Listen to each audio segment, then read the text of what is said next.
All right. Well, anyway, we'll just go from here. I don't know what's wrong with OBS, but it doesn't seem to be working like it was in practice. Can everybody hear me now? Yep. Yeah, I'm good here. All right. Well, all right. Let's see if we can get this started. Sure didn't go. It went a lot better last night in practice, didn't it, Carl? Yeah, but no one will ever believe that. So That's for sure. Well, it happens. So, anywho, I was curious about the weather up there. How's it doing up there? Did it snow much?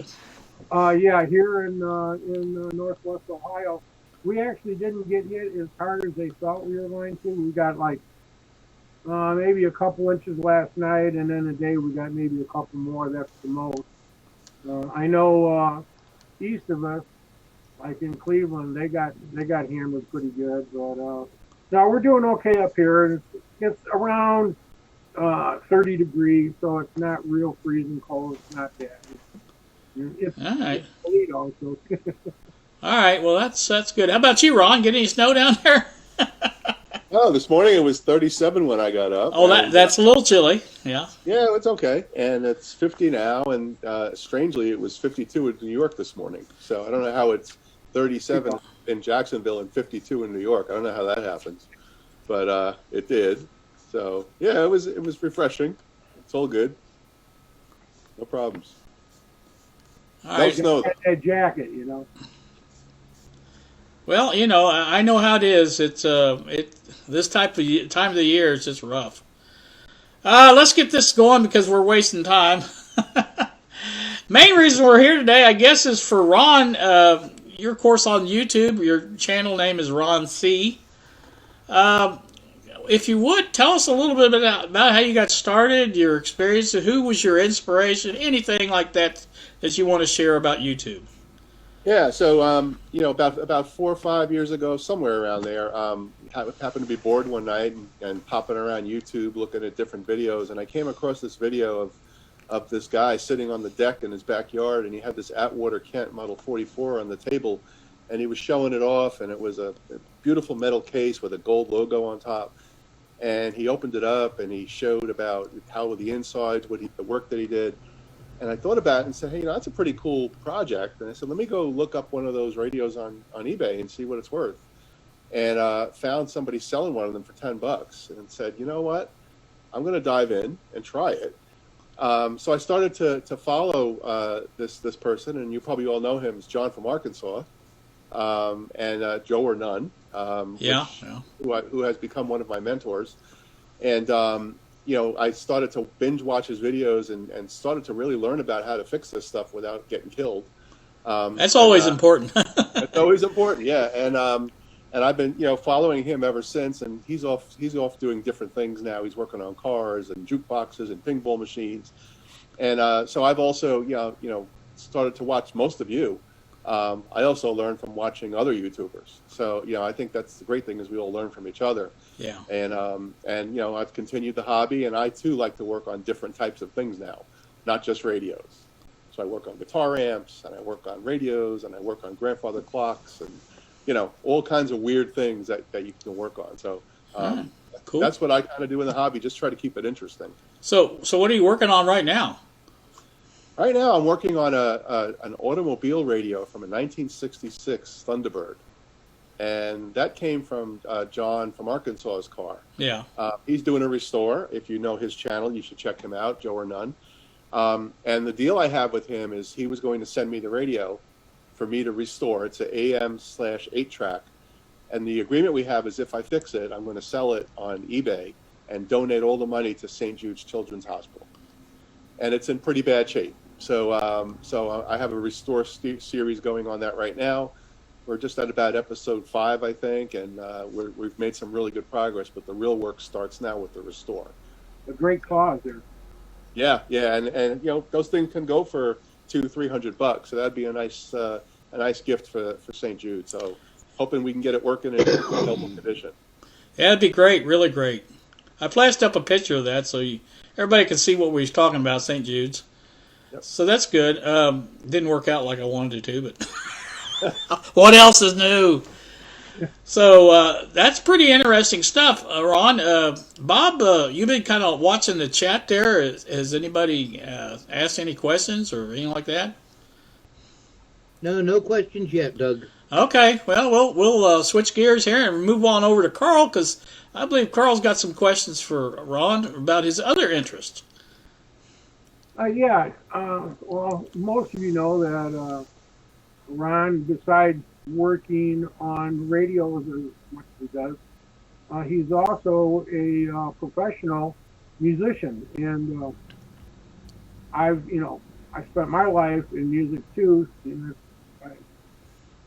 very interesting. I just kind of wanted to see some of the things that Ron's been into. And the first one I want to ask about is we've seen on a lot of your videos, well, not a lot, but we've seen on some of your videos where you're on a cruise up on stage playing for all these people. And I'm thinking, now, how did Ron get there? I mean, we know that you've got a very good band, Hitting the Red, that you play a lot of places in Florida and that. But this cruise thing, got to ask you, Ron, okay? Yeah, so we used to go on a lot of cruises. Now with COVID, I don't think we'll be going on any cruises anytime soon. But when we do go on a cruise, if there happens to be a live band, I generally can weasel my way onto stage with them, and you have to be really careful about that. You can't just go up there and tug on their shirt and say, "Can I play? Can I play?" Because they've got 3,000 drunks that want to do that too. So there's a little bit of an unspoken code amongst musicians, where they'll kind of understand that you're a player, and those folks are so bored from playing the same music week in and week out. They're on a ship for 6 months at a time, and they make very little money. And so when they've got someone that can come up and play and make it different, they love it. And when I go on a cruise, Linda, who's my much better half, films all this stuff on her iPhone, and sometimes the phone's straight, sometimes it's crooked, but it doesn't matter.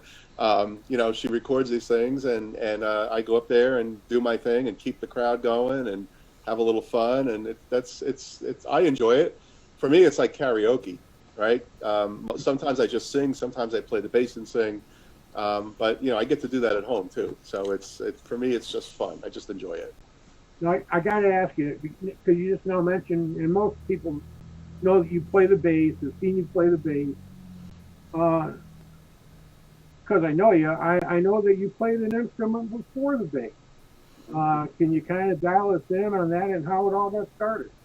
Yeah, I'll keep it really brief here. So, I'm 12 years old. I'm living in New York. I'm walking to the candy store one day, and I'm walking past this house about 2 blocks from where I lived, and I hear this band playing in the background, and I stop and stand on the curb and kind of just listen because it sounded like good rock music. And a couple of heads popped out from around the backyard, and they said, "Hey, you want to come back and listen?" And I did. And it was 3 guys, an older one on drums and 2 younger guys playing guitar and bass, a little bit older than me, and watched them and looked at the drums and said, "I'm going to play that one day." Fast forward, I became friends with these guys, and I used to go to their house all the time. Well, it turns out that their brother was a lefty drummer, and I'm righty. But the only drum set I got to play on was this lefty one when the brother was at work. So I learned how to play drums lefty, and to this day, I still play lefty. It's the only thing that I do lefty is play drums, but I'm righty.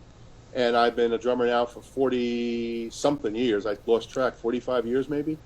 And now I play bass, obviously. That's a transition I made about 10 years ago. But yeah, drums are still my passion. I can play drums and sing with no problem, doing 5 things at one time. It's really simple. I love that's great. And the thing is, a lot of people, well, some people know, some don't, but the bass and the drum work together so much more than what people can even understand, because it's the foundation of a song. If you really want to have a good song, you kind of need them both. So, you're right there, right in the building of everything. Now, I wanted to ask you one thing that, I don't know, a lot of us who've been in bands and that, when we're picking new songs, different bands have different ways of doing it. So I was going to ask you, how do you guys pick the songs that you're going to play? It's interesting, and I'm in two bands actually. So my band is Hitting the Red, which you mentioned. I'm also in another band called Down Pine. I'm just the bass player in that band. But my band, there's really two lead singers. So it's myself and the saxophone player. So we always try to find songs that have a saxophone in it. And generally what we do is, if we're going to have a rehearsal, like on Saturday, we send an email to each other on Tuesday or Wednesday and say, hey, what songs do you want to try? And everybody throws a name in the hat, and everybody practices it at home, because that's where you're supposed to practice. And when we get to the practice, we try the 3 songs. We usually try to keep it at 3 because it's manageable. And, 9 times out of 10, 2 of the 3 are going to be knocking out of the park on the first take, right? Because everybody's ready, the vocals sound great, the music is tight. And we do this all the time. We'll put it in the set list on the following gig, which sometimes can be a few days later. And those are the best songs because you've learned them. You know that you can knock it out of the park. You're going to be a little more cautious when you play it the first time, and you're going to play it better because you're paying attention. And it gets you more excited, and people that have seen you play go, whoa. Like we just did an AC/DC song. We've never done AC/DC in our life. But I'm singing, Livewire, right? And people look at me and go, "That's coming out of you," So it's fun. That's how we learn songs, though. Is we just pick a few and try them, and if it doesn't work, we throw it out. That's it. That's fantastic. I tell you what, Doug, what do you think? We ought to check this chat again and see if Bob's got a question for us. Yeah, what do you think, Bob? Yeah, still no questions there. Okay, well, that's no problem. Ron, you mentioned you had a wife, obviously. What about kids? I have 3 kids in New York. My daughter's 35, my middle son is 33, and my youngest is 30. My youngest son is 30. Linda has 2 children, so we're kind of like the Brady Bunch here. So Linda has a son that's 30. What is he now? 32, and a daughter that's 29. So they're all really good kids. Really, really blessed to have some really great kids. That's good. Linda has 2 grandchildren, and by default, I have 2 grandchildren. So they were just here for Thanksgiving and knocked the crap out of me, having some fun. But yeah, it's cool. It's really good. Actually, I had them up here playing drums and banjo, ukulele, and we had a little concert. They're little, these kids. Yeah, right. We had a lot of fun. That's good. That sounds excellent. I didn't realize you were quite that old. What about retirement plans? 2 years, man. 2 years, I'm going to go out and buy one of those Brown Easy chairs. There you go. Yep. And I'm going to get one of those Beaver Hunter bourbon hats. And I'm going to sit there, and I'm going to be retired. And I have plenty to do when I retire. There you go. I have loads of things to do. I have no problem keeping busy. I know a lot of guys I know don't want to retire because they have no hobbies. Yeah. I've got plenty. So I'm ready to go. 2 years is the plan. That's great. Yeah. So, all right. Well, that's good. I'm really liking it. Your information, everything's going out good. I think we're finally kind of squared away here. What about you, Carl? You have any other questions or anything? No, I think we really covered it good. I'm all that information. I bet you a lot of people out there had no idea when they watched Ron Steve working on those radios. Right. That there was all that, behind him. Right. Well, we've heard a couple squawks behind him, haven't we, Doug? Yeah. What about that bird, Ron? Was you still got that? Yeah, I'll have to tell you about the bird. Those of you that watch my video know all about the bird. So basically, what if you see him right there? So basically, yeah. So basically, about 15 years ago, Linda went to the pet store to buy some stuff, and came home and said, "Oh, I saw this cute little bird, and it looks like just the one you see on the screen there." And I said, "Oh, that's nice." And as a gift for Valentine's Day, I decided I was going to buy it for the biggest mistake I ever made. It was like the worst $300 I ever spent because I've gotten my money's worth, and it's 15 years now. And unfortunately, it seems to know when I'm on a phone call or talking. Yeah. So whenever I light up my video camera to do a recording, It's in the background. Yap, yapping. yap, yap, yap. You'll always hear me say, if anybody wants a bird, it's free. Yeah. And most recently, Linda said to me, when I go, what are you going to do with the bird? And I told her, there's no problem there because it's going with me. You go, it goes. It goes. It's a package deal. There you go. That's great. And it's a bird that doesn't like men. Uh-oh. Well, Uh-oh. It not good. doesn't. It got out of the cage. One time it got out of the cage and it flew and it bit me on the face. Oh my goodness. And this was years ago. Yeah. So yeah. I do not like birds, as you can tell. However, it makes Linda happy. Well, there you go. You got to think about that point. Yeah, Yeah. happy wife, happy life. Yeah, if you like, exactly. That's right. All right. Well, this has been great. I really enjoyed this. This has really been nice. Anybody got any final thoughts, comments? Bob?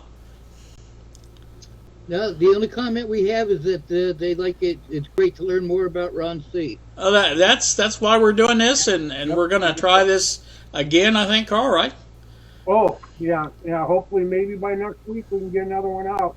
And we can't give a perfect, time deal right now on that because, Right. You see, we're still working on this. Right. But we'd like to make this a regular thing. I think we can really have some fun with it. Right. And those of you who don't get to see Bob much, Bob, you want to show us your face? Hold on. We'll put him on the spot. Yeah. Oh, there he is! There I am. Yay!